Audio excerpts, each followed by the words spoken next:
Good morning, everyone. Welcome back to the MyTutor English sessions. So today, I've put English literature in. That's not what we are doing. That's what I've just been planning. So that's what we are doing tomorrow. So we are doing English Language Paper 2, Question 5, Part 2 today. I've got all excited about doing Wordsworth tomorrow that I put the wrong thing. Right, so we are doing paper 2, question 5 today, which is a continuation from what we were doing yesterday. Not yesterday, Tuesday. So we're going to be looking at writing a newspaper article today. Tuesday we looked at writing a speech. So we're going to sort of mainly looking at the same sorts of skills, but sort of adapting our writing style a little bit to fit our format and our audience. Very similar type of question I've chosen, so hopefully everything else will be very similar, very familiar to everything that we went over on Tuesday. So if you guys don't know me yet, my name is Vicki. I studied English language and linguistics a couple of years ago. I finished that degree now. And then I did a PGCE in English, so I'm a qualified teacher. And I'm about to do my 350th lesson today with my tutor. So I'm a super busy gal. So, as usual, 45 minutes teaching content, and then our 15 minutes for questions, answers. I've got a couple of sort of little additional bits today just in case you guys don't have any questions, but this is your last chance for the moment to ask me any questions on your paper 2 question 5. So have a good think as we're going along if you want anything cleared up for you. Right, okay, let's get cracking. So what I would like you guys to get out of this lesson today is to be able to define all sorts of non-fiction language devices and how we craft them, why we craft them in a particular way, and understand how to write a newspaper article. So lots of stuff going on. So first off, as our little starter, what I would like you to do is tell me as many DAFOREST features as you can. Remember that A and R have 2 features each. If you want a little bit more challenge, then give me some examples. And also another side challenge, what other features might you find in an article? So DAFOREST isn't a definitive list. We have definitely come across some other bits and pieces so far in what we've looked at. Remember, we looked at a newspaper article last week on fashion faux pas. So was there anything in there that we covered that doesn't go under DAFOREST? So what have we got? Right, direct address, yeah, alliteration, good. Right, rhyme we don't have in non-fiction generally. You might get the odd rhyming headline in newspapers, more tabloids. You don't tend to see that sort of pun play on words with broadsheets. Foreshadowing, so that is something to do with fictional writing, so that's where there's something in the plot which tells you that something either good or bad is going to happen. So for example, an inspector calls Mr. Burling saying that there isn't going to be a war and the Titanic isn't going to sink, when we know that both of those will happen. Same with rhythm. So rhythm is poetry, really. Opinion, yeah. Simile, so you might get the odd simile in newspaper articles, but that is very much more fiction and poetry, so that's not RS. Rhetorical question, opinions, repetition. Emotive language, statistics, yep, so that is our S. Statistics. Pun, yep, which isn't on there. You often see those in our tabloid newspapers. Triplets, yep, you could call them triples, triads, rule of 3, or tripartites. Are we doing a quiz? Yes, but not at the start, so it'd be about halfway through. Oxymoron, no, so our O is opinion, not oxymoron. that's you might find it in there, but it's not very common. That's much more fiction side.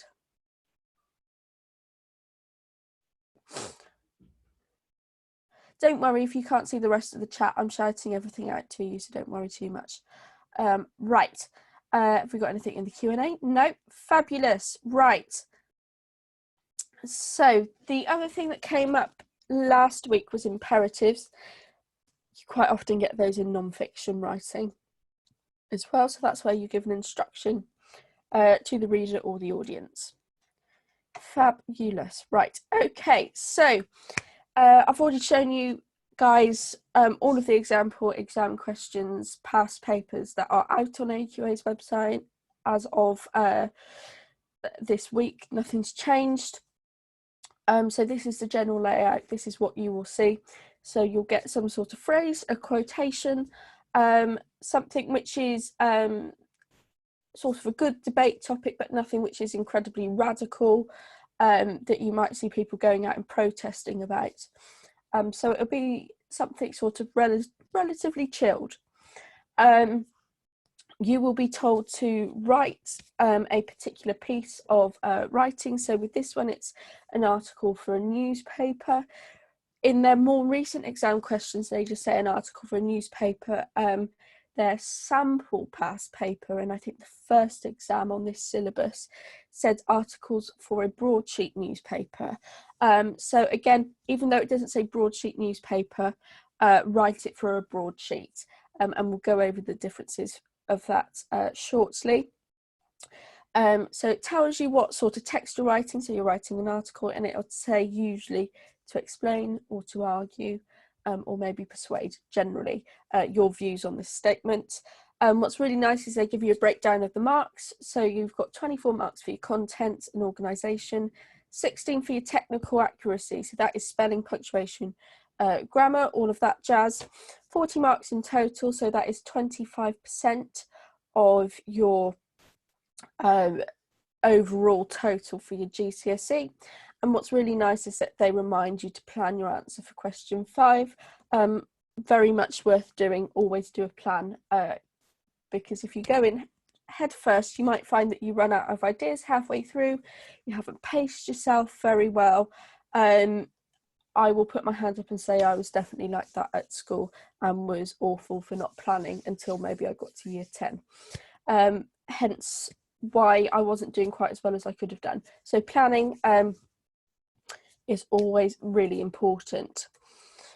Right, so purpose, audience and format then, peeps. So can you tell me what on earth these things mean, or could you give me some examples of subcategories, I suppose? So pop some ideas in the chat for me.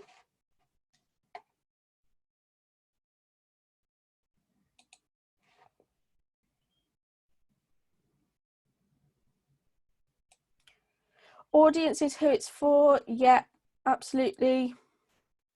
So audience is a really interesting one because it can be incredibly broad. It can be a particular age group. It can be people with a particular interest, people that identify with a particular group. So yeah, audience is really interesting.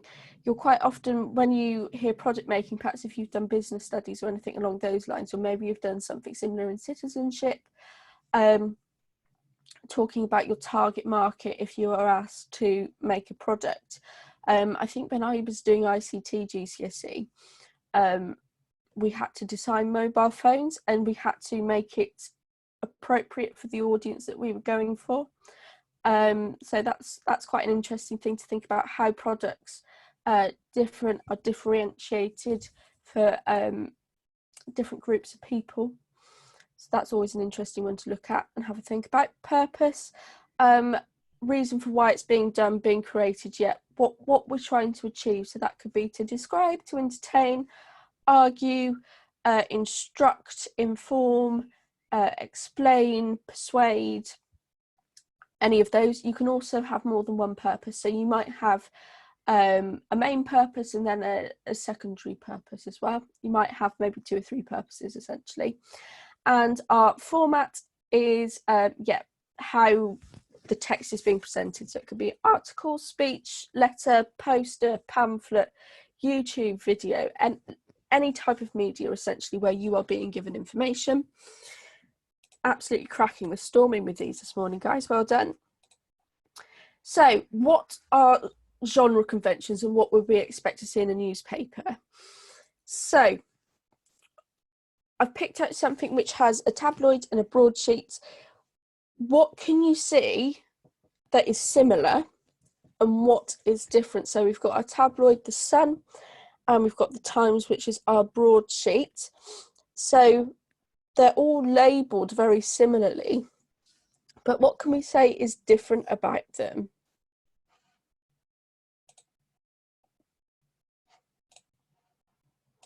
Bold captions, right. Now,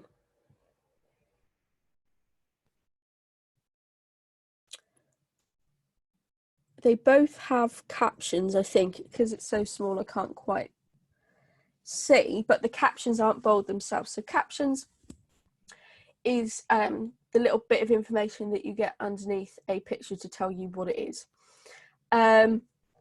So not bold captions, we've definitely got bold headlines. Our tabloid has a huge headline compared to the space that's taken up with the Times, and it's more detailed with the Times as well. The tabloid, yeah, is very flashy. There's a lot of colour going on. Yeah, it stands out to you more, doesn't it? The broadsheet is definitely more complex. You've got a load more information on there. Broadsheets usually are quite dense in terms of their texts. With tabloids, you tend to get a lot of big pictures and smaller articles. The layout of columns and images. Yeah, they've both got columns, they've both got images, but how they're using them is slightly different. Yeah, advertising on the tabloid. So you do tend to get things on the front usually with tabloids in terms of advertisements. I think there is a little advertisement in the bottom right hand corner on the Times where it says £5, but nothing like what the Sun's got. You've got a load of different fonts and sort of almost, I can't make out what that says. Is it Druid World? Which almost looks like word art. Yeah, so there's quite a lot of difference. So when you go into your exam, you don't need to worry about the layouts. You don't need to worry about making a beautiful banner. You don't need to worry about drawing a picture, writing a caption, writing in columns, anything like that. You just need to go in and write. But it's always good to know what the difference is and what you might, if you were actually spending time creating it, what it might look like on a page. So AQA recently just says newspaper articles. Initially they used to say broadsheet newspapers. I would still go for broadsheets just because generally how it was written, you need to get advanced vocabulary in there. You need to be clever. You need to show off in terms of the amount of content you are writing. And that is something which is more likely to appear in a broadsheet than it is in a tabloid. Usually in the tabloid you get quite chatty colloquial language. You'll perhaps get the odd sort of slang words. You might get some non-standard English in there. And if you do that in your writing, you will lose marks because we're giving marks for technical accuracy. So that's just sort of a little sort of be careful about it. But I'm sure most of you know that anyway. So we've pretty much talked about the difference between tabloids and broadsheets. So I've just given you a few examples there of the UK difference between broadsheets and tabloids. So all of these are sort of all of a muchness essentially. They're very, very similar in their layouts. A lot of them have sort of prize giveaways, or vouchers on the front. There's much more pictures, it's much more colourful. So you've got the Express, Mail, Star, Mirror and Sun there as tabloids. There are more. And then broadsheets, Times, Telegraph, Financial Times and Observer. So as you can see, they are much more dense, and there is, I suppose, it's less busy to look at, isn't it? Yeah, again, not a definitive list. So yeah, there are more than this, but you can sort of see the general difference between the two. Although the Observer, I think perhaps almost looks a little bit like In Between there with how it's being laid out. But that's just my personal opinion. Right, let's just quickly check the chat. Yes, so tabloids generally do a lot of celeb gossip. They generally do, so you might find things like horoscopes. You might find things like sort of inserts with magazines of sort of what's fashionable at the moment, sort of advertising for particular clothing styles, ranges, that sort of stuff, which you don't tend to get as much in broadsheets. Although I think with the Telegraph in particular, that is something which is coming more popular as audiences change. So adapting for your audience, making sure your sales are still going in the right direction. And yeah, broadsheets are generally much more political, talk about current affairs, particularly the Financial Times, one I've never picked up and read because it's just too intelligent for me. I just don't understand the financial world.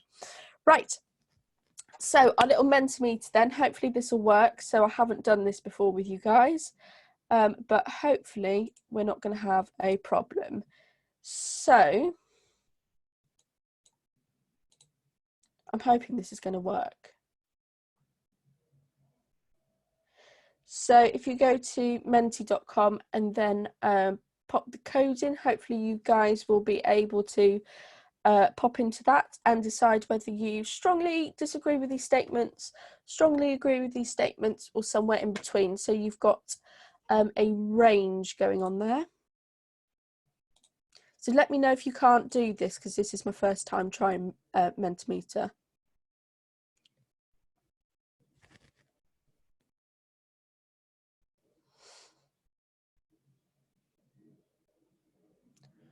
So I'm assuming, as no one is shouting at me saying that they can't do it, that we're okay. So fabulous. Right, so we've got teachers rely too much on technology. Technology in the classroom is fun and exciting. I think using technology in the classroom helps me to develop important life skills. Technology is too distracting. We should go back to just whiteboards. I have some brilliant learning experiences when using technology at school. I have had issues with technology not working in a lesson, which has compromised my learning. Right, so some more opinions then, please. So this is going to be leading on to the topic that we are going to be writing about.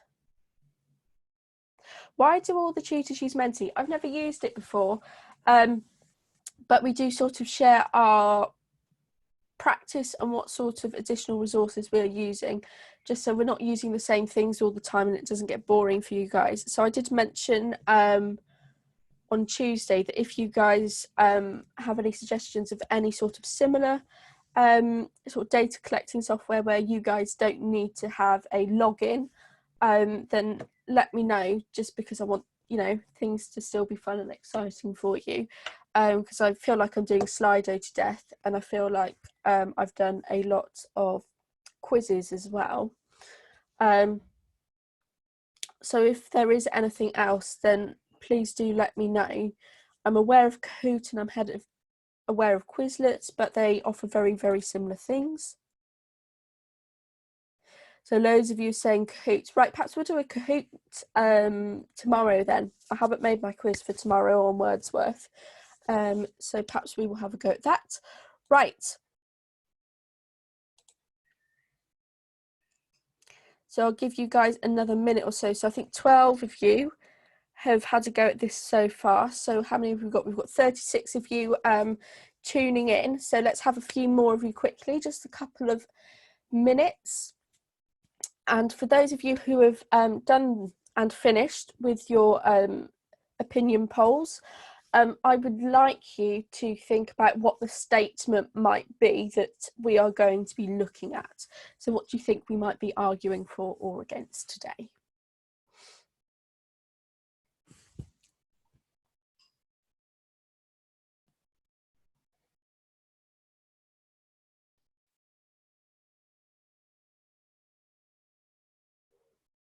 This is really interesting.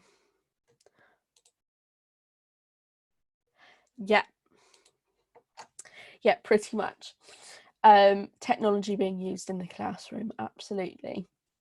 So really, the point of doing this is I wanted to get your ideas, opinions on how you feel about it.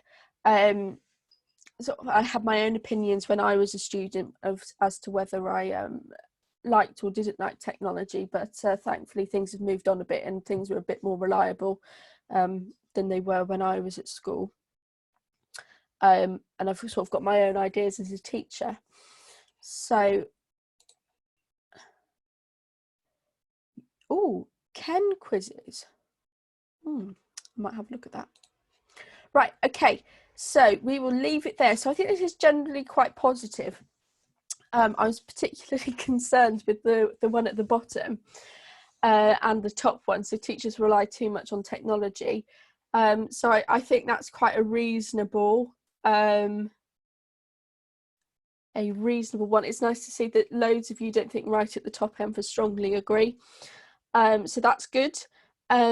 Technology in the classroom is fun and exciting, so that's nice to see that the majority of you quite like it. You're more towards the positive than the negative side for that one. Using technology in the classroom helps me to develop important life skills. Again, that seems to be quite a nice positive side. Technology is too distracting, so you seem to be mainly on the strongly disagree, which is quite nice. I'm glad you guys don't think that we just need to go back to whiteboards and nothing else. And some of you have had some really good learning experiences. That's mainly on the positive side. And a couple of you have had some issues and it's compromised your learning.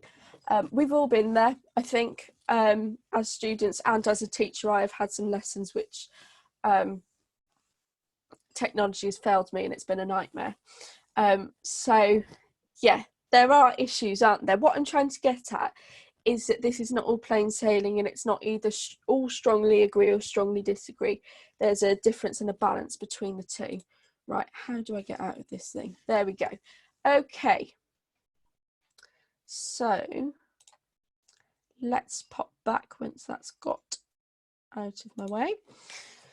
So this is what we're looking at. Technology should be banned from classrooms. It causes distractions, faults, and occasionally teachers have to abandon carefully crafted lesson plans.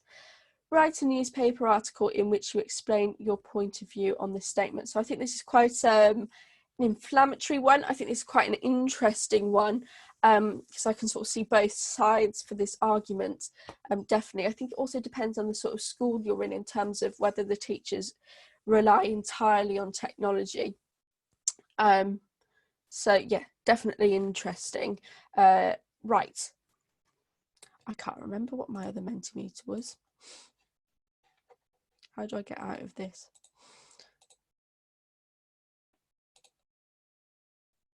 Right, okay.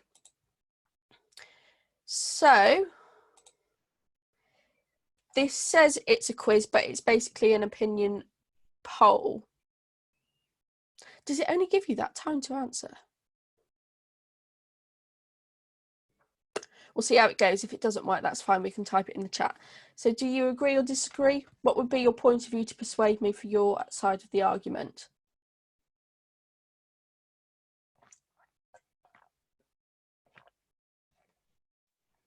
If you want to just type this in the chat, that's fine as well.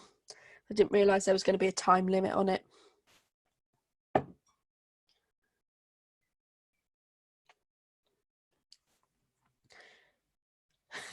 That's absolutely fine.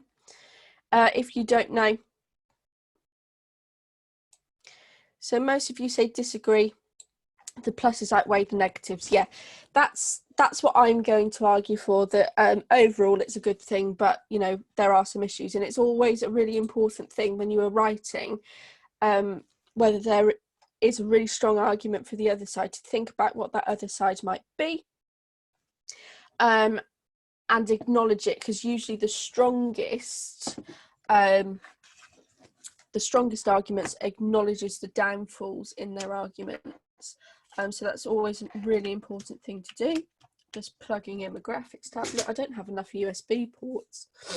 Right, so technology should be banned in the classroom then. So today I usually use tables, so I'm going for something a little bit different. So today I'm going for spider diagrams as my planning, just to give you guys a little bit of a change. You might prefer to do this, and that is absolutely fine. Planning is all about what works for you. Right. So first one I'm going to say is that life requires us to be able to use technology.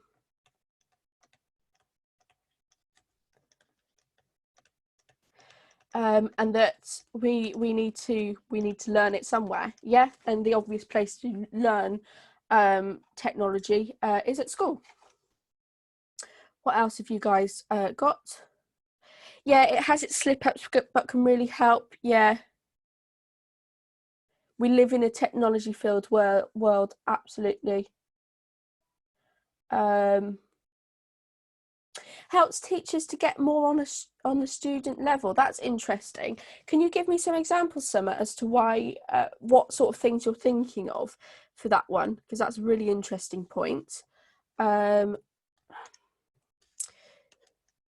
So another one that I've thought of is that it allows us to show you a huge variety of media and give you variety in your learning, present different points of views, provoke ideas.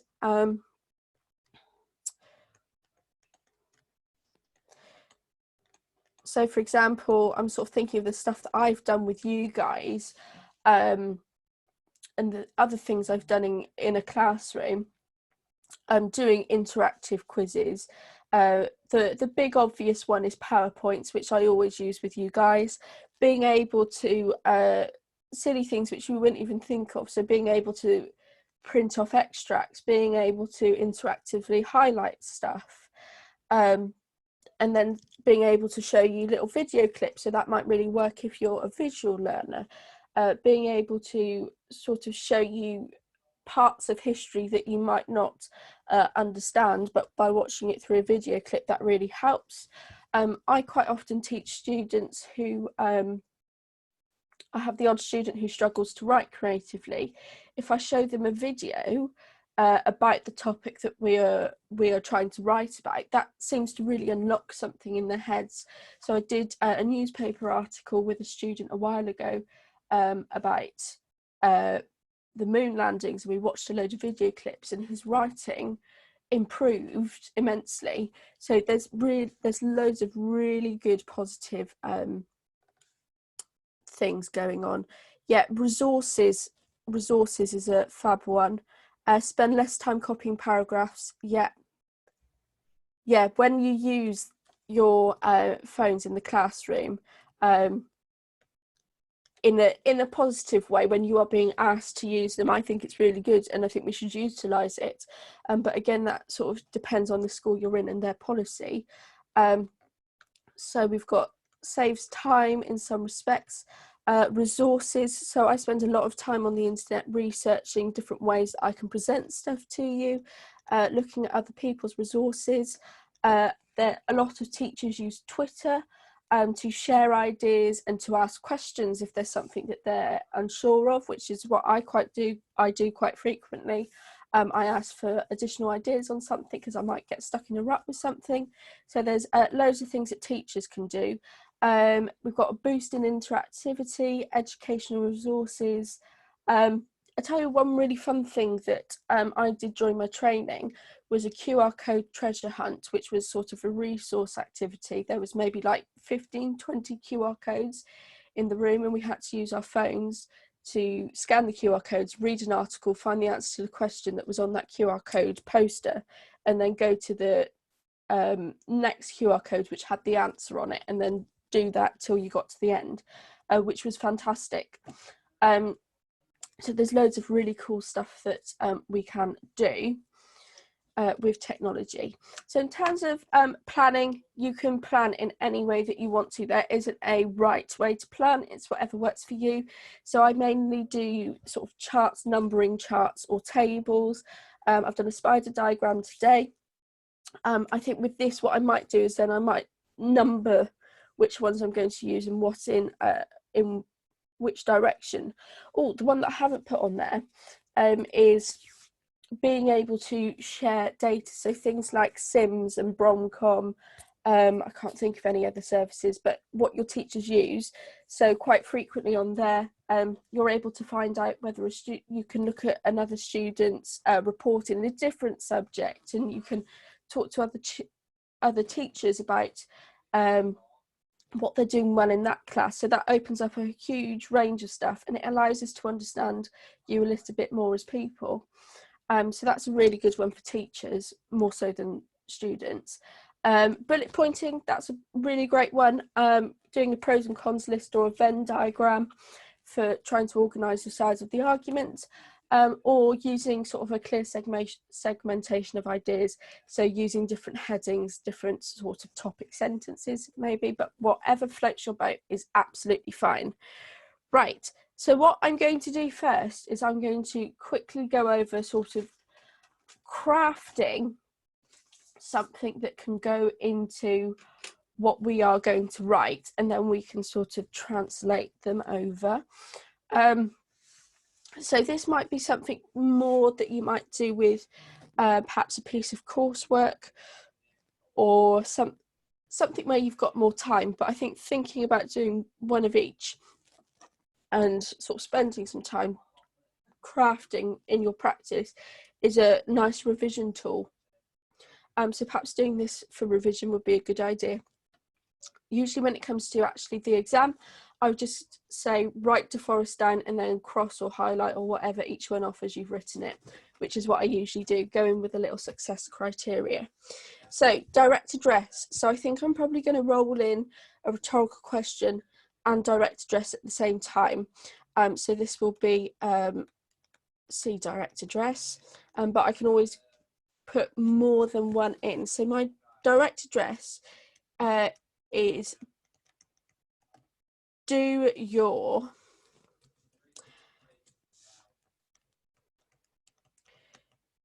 children find. So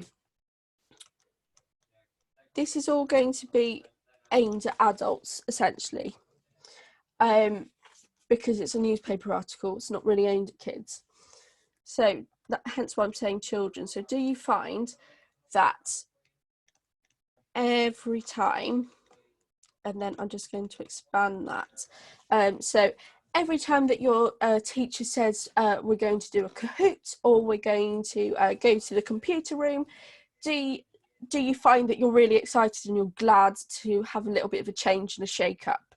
Something along those lines. Right, alliteration.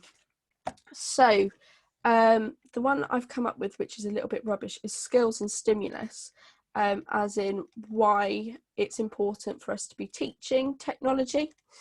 So stimulating your mind and improving a skill.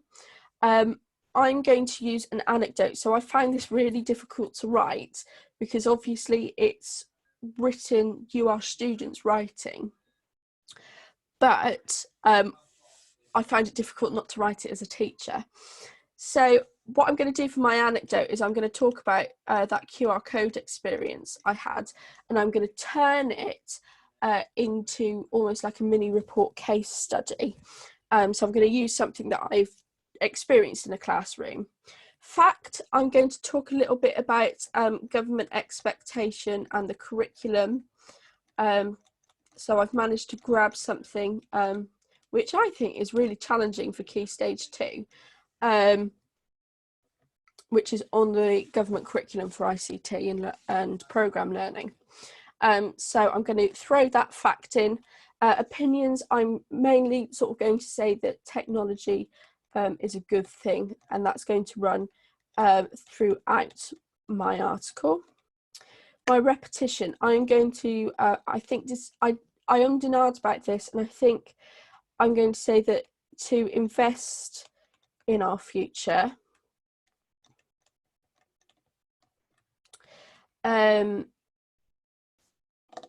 we must invest in our children's IT education.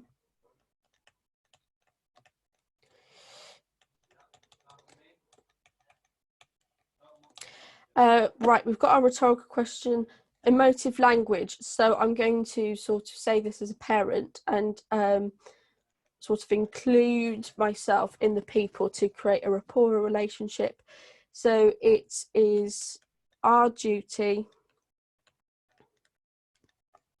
to prepare them. So that makes a sound that it sort of sits with every one of us as a parent.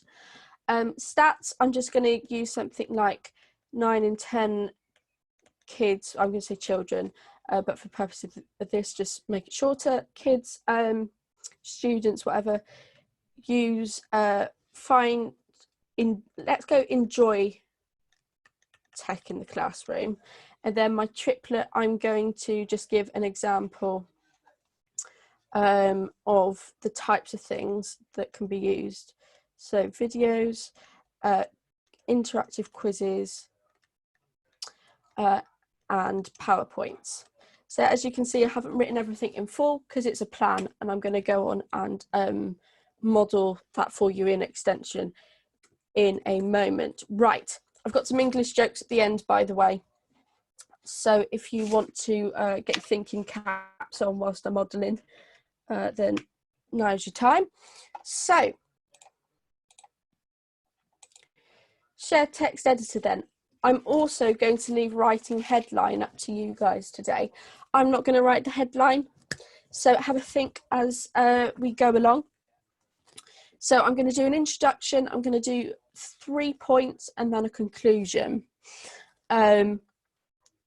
as my argument to make it sort of relatively structured, to show off that I'm able to structure effectively to get that organisation markup.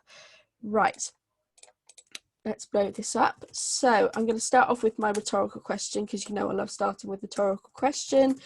Don't you find that every time your child's teacher says, we're going to the computer room,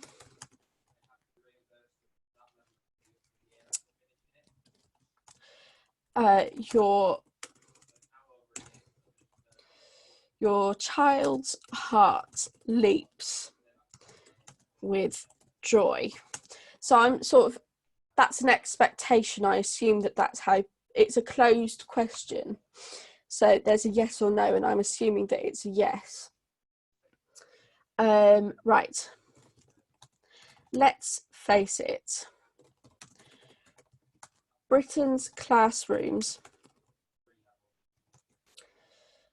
have much to be desired. So I'm creating a shared understanding here. We all know what a classroom looks like. Generally, we've probably got lemon walls or maybe a light blue, and usually there's something that's been broken or has been fallen apart because a child's broken it or just because it's got too old. So it's quite off, it's not abnormal to see things like that. So a nice change of scenery to get the juices flowing can only be a good thing. So just shaking up, not always being in a classroom, and I'm assuming that everybody understands what I'm talking about, they can relate to it, shared understanding. Oh, let's check the chat quickly. Tech teaching is the new hype.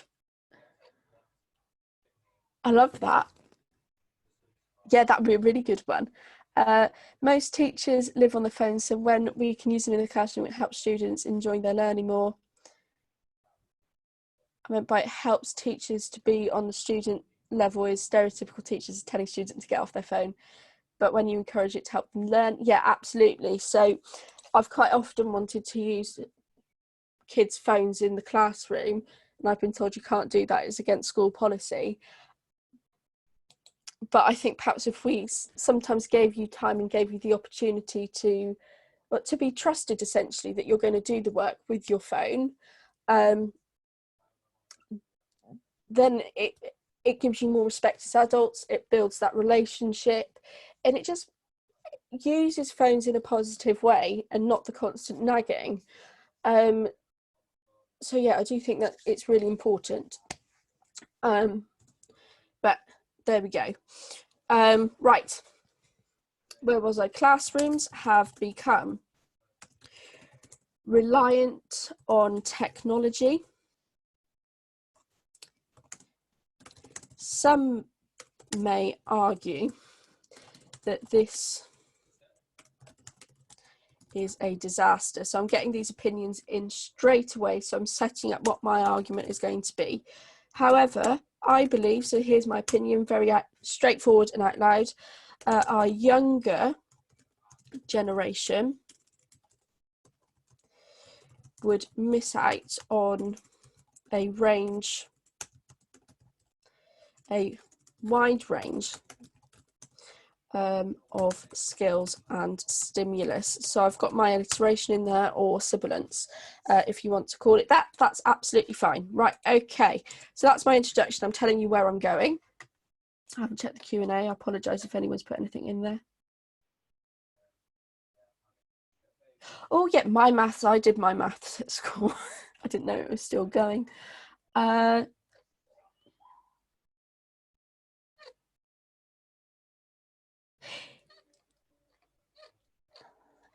am I can you guys, is the freezing stopped now? Is it all okay?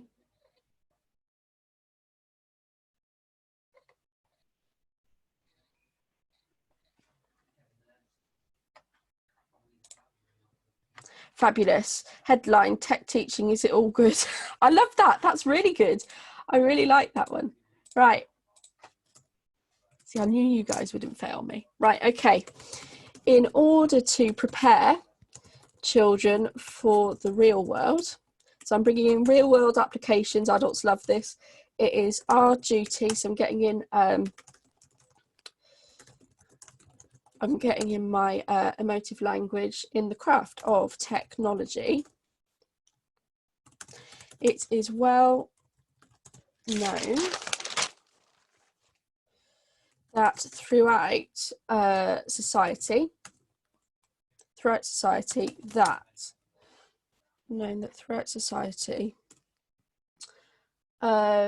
the ability to operate and use simple software is an essential job descriptor. By the age of 11, students are expected, so this is my fact, which is true, I looked this up, which you guys don't have the luxury of, unfortunately, but this is true. So by the age of 11, students are expected by the government to be able to debug a physical system. I don't even know what that means. I assume that that is the physical system would be like the storage, but I don't even know what physical system means. I'm sure one of you guys do. But I think that's a really, that's quite a tricky thing for an 11-year-old to be doing. Right, so this is a goal, so I'm going to say that, which is highly ambitious. So I'm getting in my opinion again, and as a consequence, is not usually achieved by this time. However, the act of familiarizing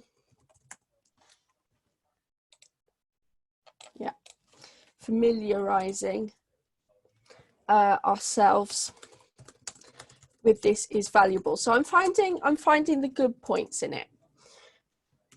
So that's my first point. Technology can sometimes let us down, but on balance, the richness and diversity it can bring is extremely, now I was going to say valuable, but I've already said valuable, so I'm going to put beneficial, is extremely beneficial. Teachers are able to present endless amounts of media and resources to their classrooms. So then I'm going to get in my rule of 3, so videos, interactive quizzes and PowerPoints. By using a wide range of stimulus, so I'm using the repetition of stimulus as well, students are constantly treated to a huge, I was going to put variety again, so huge breadth of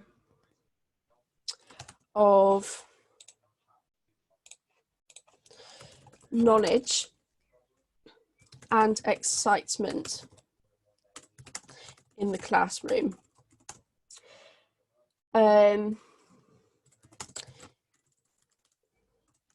Interrupting what could become monotonous. So just meaning that a lot of teachers do get stuck in a rut with how can I make this new, me being one of them, and just giving a huge amount of variety. Now I'm going to give my big anecdote. So Miss Jackson, an English teacher in Lancaster, she's completely made up by the way, created a QR code treasure hunt, or treasure trail, let's go for treasure trail just because it's alliteration, based on the topic students had been studying. And then I'm going to put Gothic literature because that's what I'm doing with one of my students at the moment. One of the best, I think, topics you can do. Right, codes given guided the students to research tasks that would have been not been feasible.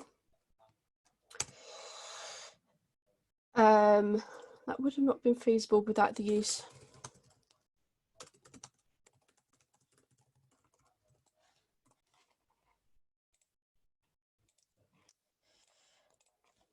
Right. Then I'm going to get a quotation in here just to show off that I'm really understanding these the conventions. So this activity shows children, no, let's go for allows children to both develop their independent research skills in addition to working on their discipline when using technology. So basically being trusted to use their phones for the reason that they are having them out, essentially. So my conclusion then, all things considered, technology is inescapable in modern day society. Therefore, we must embrace it in our learning environments. Again, I'm including the readers in this by using are. Do mistakes happen? Rhetorical question. Of course they do, so I'm acknowledging it. but learning to adapt when things don't go to plan is also an important life skill. So I'm trying to turn a positive into a negative. In order to prepare children, so I'm going back to in order to prepare children for the future, we must invest in the future. So basically meaning technology is going to be the future in some respects. So in order for us to give children the best chance in the future, they need to be learning this young. So that is my example answer for you. It would need to be a little bit longer in the exam, but timing issues and all that, we're getting it actually written. Right, so last few minutes then. Any questions on paper 2 question 5, because this is your last chance? Can mention this time today since technology is new. Yeah, you could absolutely make it all about sort of COVID and how it's sort of holding the world together at the moment in terms of technology. I wanted to go for something which wasn't about COVID, just because I feel like, you know, I don't know about you guys, but I'm fed up of talking about it. Yeah, right. Tech Teach is a fancy new dab. Quite like that one. I think that's more tabloidy. It's a bit chatty. Tech Teaching is the new hype. I quite like that one. And Tech Teaching, is it all good? So what do we think, guys? Tech Teaching is the new hype, or Tech Teaching, is it all good? Which one do you think is better?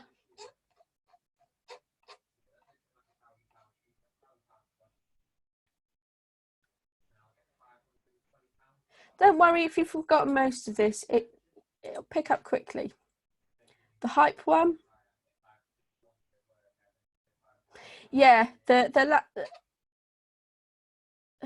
we're a bit split, aren't we? Tech Teaching, is it all good? I think Tech Typing is the new hype. Is good. Tech Teaching is the new hype, but it is sort of informal. But I think broadsheets are going in that direction. I suppose this one is more formal, isn't it? So let's go for that one, just because it's a little bit more formal, but I really do like the other one, and I think both of them will be fine. So let's go for this one. You don't need to worry about, you know, making it bigger in the exam. You don't need to worry about any of the formatting. Fabulous. Right, okay. So let me just double check. Right, I've got a couple of little memes, English jokes for you guys. If you've got any, throw them at me now. Right, any questions on paper 2 question 5? Things like what you should be doing to revise, what you are expected to do in the exam, marks, anything along those lines, how much time you should be spending. Shout now, or forever hold your peace. So a couple of little rubbish memes for you. So I'm sure when I'm doing poetry, some of you guys think this. So sometimes I pull something apart to a point where it's not really talking about it, and you guys are just like, yeah, it's blue. It's not signifying that someone is really depressed. It's quite a popular one. I quite like this. Why did Shakespeare write with ink? Because he couldn't decide which pencil to use, to be or not to be, which I think some of you guys probably heard before. They're all a little bit lame, but I think they're quite sweet. Right. Why do writers always feel cold? Because they are surrounded by drafts. I quite like that one. I think it's quite sweet. What is the difference between a cat and a comma? A cat has claws at the end of its paws, and a comma is a pause at the end of a clause, which I really like. I'm thinking once I get a proper office, that's going on my wall. So those are my little rubbish 4 little memes for you. If you've got any others, throw them at me now. What inspired you to write an essay? The due date. Yeah, absolutely.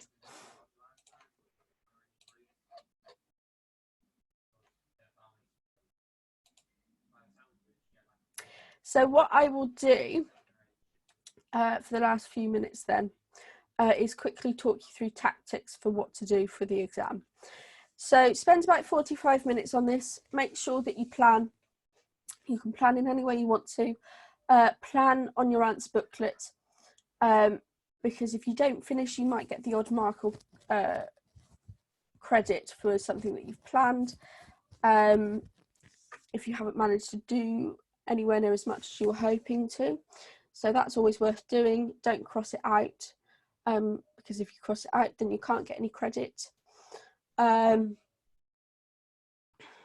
It's a 40 marker, so with vocab, what I suggest you guys do as revision, perhaps just get familiar with broadsheet newspapers, read a few articles online, perhaps come up with a bank of positive and negative words that you could use.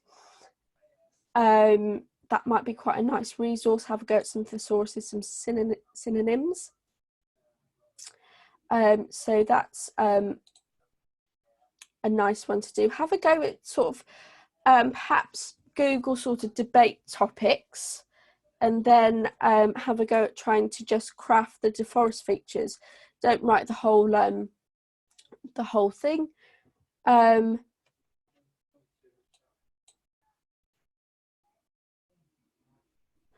Yeah, don't write that. Can you guys still hear me?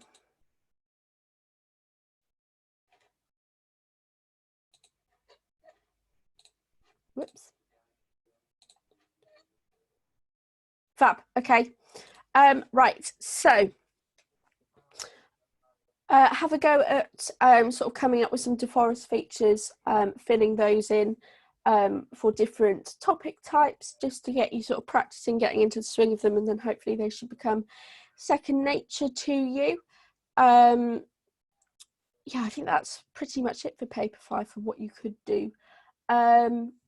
Watching things like the news as well, although at the moment I appreciate that it is all doom and gloom.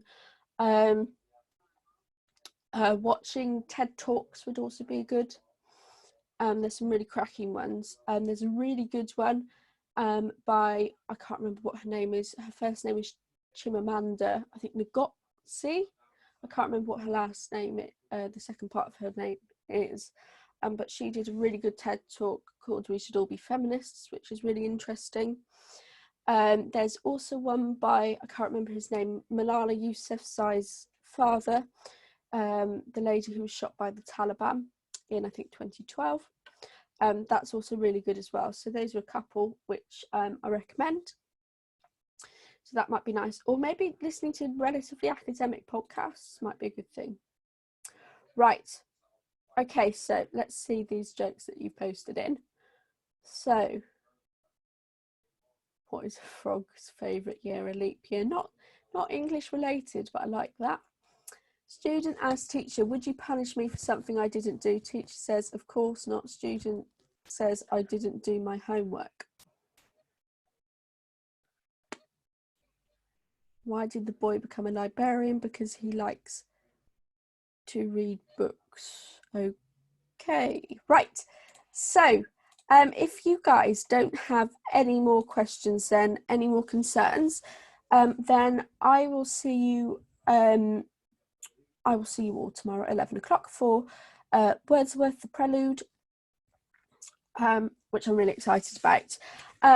Right, okay, so I don't think we've had any MyTutor online school related questions, Bola. Is there anything that I've missed that you've found or you'd like to say before we sign off?